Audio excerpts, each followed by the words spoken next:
4 na araw bago ang nakatakdang confirmation of charges kay dating Pangulong Duterte, inexhume ang 15 pang biktima umano ng extrajudicial killings o EJK para ilipat sa dambana ng paghilom sa La Loma Catholic Cemetery.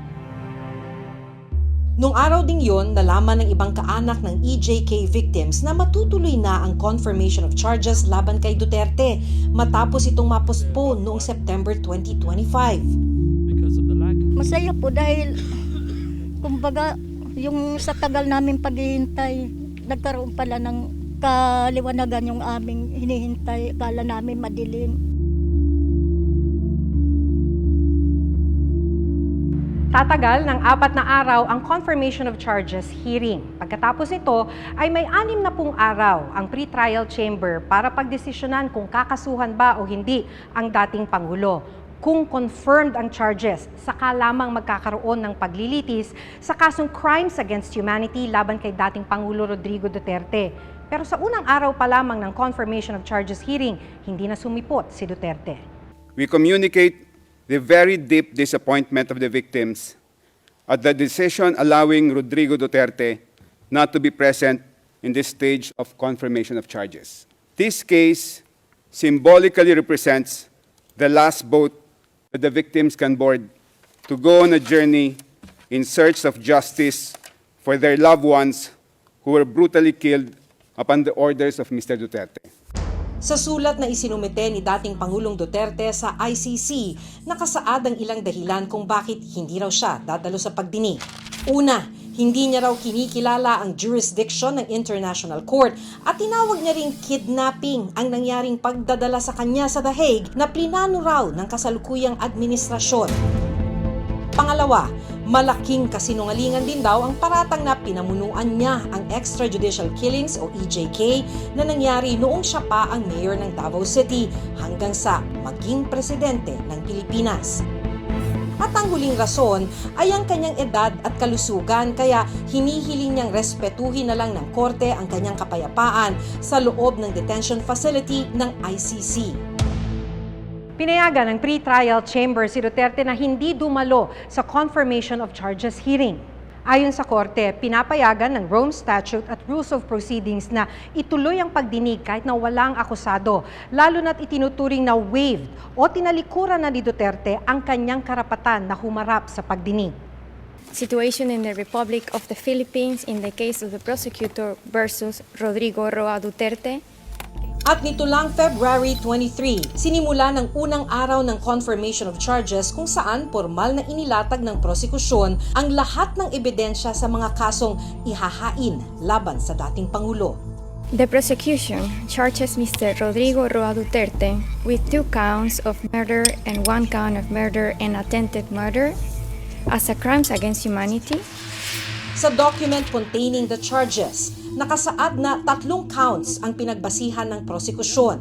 Count 1, murder as a crime against humanity in Davao City during the mayoral period o ang umano'y pagpatay ng mga miyembro ng Davao Death Squad o DDS sa 19 na biktima kung saan si Duterte pa ang mayor ng Davao City. But the real meat of the investigation into count 1 relating to the activities of that fictitious construct, the Davao Death Squad, had effectively started way before then, with the sole objective of nailing Rodrigo Duterte. Count 2, murder as a crime against humanity of high-value targets na nangyari naman umano noong maupong Pangulo si Duterte, kung saan 14 na biktima ang napatay sa gitna ng giyera kontra droga. First of all, let us recall what the prosecution defines as the former president's list of high-value targets. What the media calls the kill list. The number of individuals on this so-called kill list is 4,817. Then there is no virtual certainty attributable to Rodrigo Duterte that death would ensue from this kill list. Rather, a 5% chance. Matatandaang 2 buwan matapos maupo bilang presidente ni Duterte noong 2016, pinangalanan niya ang mga opisyal ng gobyerno na umano'y sangkot sa drug trade, kabilang ng ilang alkalde at bise-alkalde. I'm reading now the personalities in the Philippines. It might be true, it might not be true. Rinaldo Parahinog, alias Andong, the mayor of Osamin City. Baka sakali mademanda itong mga taong ito, administrative or criminal, then they should have due process. Tingnan nyo, sino mga mayor ngayon? Mga mayor na nanalo, mga nanalo din sa drug money. Sa 14 na biktima na nabanggit ng prosekusyon, 2 kaso ang tinutukan ng Reporter's Notebook. Una, ang kaso ni dating Albuera Leyte Mayor Rolando Espinosa Sr. Nagalito sa kumayo. Surrender na lang ta. Surrender na lang. Sa document containing the charges, nakalista raw sa PRRD list si former Mayor Espinosa bilang high-value targets at isang drug lord. November 5, 2016, napatay si Espinosa sa loob ng kanyang selda sa Leyte Sub-Provincial Jail. Search warrant number SW2000. Nanlaban umano ang dating alkalde habang hinahain ang search warrant ng PNP Criminal Investigation and Detection Group o CIDG Region 8. Kaya nyo ba nilagay? Hindi namin nakita. Pero may maliit na pumasok na dala ng baril bago pumasok yung suko.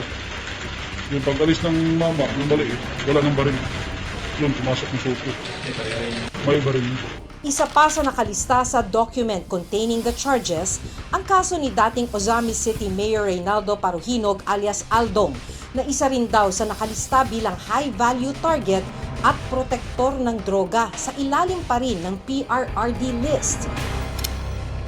July 2017 nang mapatay sa isang raid sa loob mismo ng kanilang bahay si Mayor Paruhinog. Nakatakda sanang ihain ng PNP-CIDG noon ang 6 na search warrant sa alkalde at sa pamilya Paruhinog dahil umano sa pagtatago ng iligal na droga at mga armas. Pero nagkaroon daw ng engkwentro sa pagitan ng mga pulis at pamilya Paruhinog. Ito'y matapos paputukan daw ng mga tauhan ng alkalde ang mga pulis. Pagdating ng tropa, yung first na vehicle na dala namin, yun ang una na naputukan. Pagkatapos yung tao namin nakasakay, natamaan, din go on na nag-change of fire na.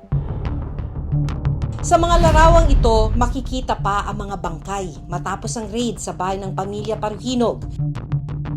Tama naman ang bala sa dibdib ang ikinamatay ni Mayor Paruhinog. Patay rin ang kanyang asawa dahil sa sumabog na granada. Sa kabuuan, umabot sa 16 ang namatay sa nangyaring raid sa Ozamis City. Pero giit ng pamilya Paruhinog, rub out ang nangyari at sinadya raw patayin ng mga pulis ang alkalde at kanilang mga tauhan. Tinaniman din daw sila ng droga at mga baril. Pero matapos ang insidente, naglabas ng pahayag si Duterte at sinabing lehitimo raw ang ginawang operasyon ng kapulisan laban sa mga Paruhinog. Because a warrant of arrest can really be served any time of the day or night, and I will stand by the police there. Wala naman nagtatransaksyon, nag-unload ng sabaw ng araw in public view. That's crazy. Count 3. Murder and attempted murder as a crimes against humanity in barangay clearance operations. Mahigit 40 biktima raw ang napatay sa pagitan ng July 2016 hanggang September 2018. The families of those killed did not only suffer the loss of a loved one, their families were even disgraced with being associated with a rapist, murderer, or dangerous criminal. Even after their loved ones were murdered, many families were subjected to deplorable injustices. There is nothing to link the charged incidents, those 49 incidents, to the wider picture. The only thing that is widespread here is the utility of the prosecution's statistics.